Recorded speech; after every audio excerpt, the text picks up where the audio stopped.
Yon! Merry Christmas sa ating lahat. This Positive Project Wraparound still in progress. Maybe 1 or 2 sessions para ma-finish itong Positive Project ni Angelica Marasigan. Search nyo sa FB page. Meron siyang 2.5 followers.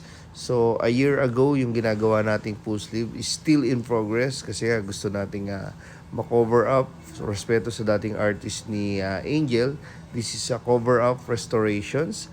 And this Japanese full sleeve represents for a woman who embodies balance, strength, and grace, chaos, and calm. The dragon stands for a power, the kitsune for wisdom, fire for transformations, waves for endurance, and a flowers for beauty, true change.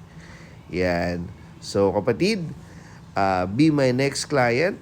I'm always on the go 24/7. We do home service, hatid sundo, car tattoo, even walk-ins.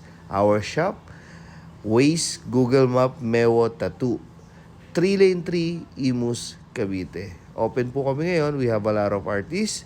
And Merry Christmas sa ating lahat. And be consistent.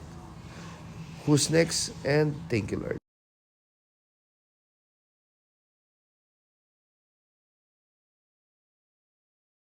Kuya! Oy, pare Koy! Oh, surprise! Oy. So, ito nga pala si Angel Marasigan, Angelica. Yun. So, in progress pa rin to.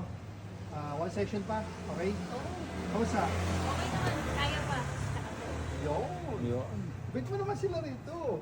Guys, kapag gusto nyo magpa-cover up, gusto nyo magpa-tattoo at mga gandang design, magaan ang kamay, dito lang yan sa 3 Lane, Nara Street, Cavite. Yun. So, punta na kayo. 24/7 tayo. Even Pasko, bagong taon, open tayo. Nandiyan pa si Jello, Cebuan. So, sa lahat ng gusto magpatato. And thank you. Follow nyo rin siya. Sobra, 2.5, ano lang to, 2.5 million followers. Konti, no? Galing din niya sumayaw. So, thank you and who's next? Thank you, Lord.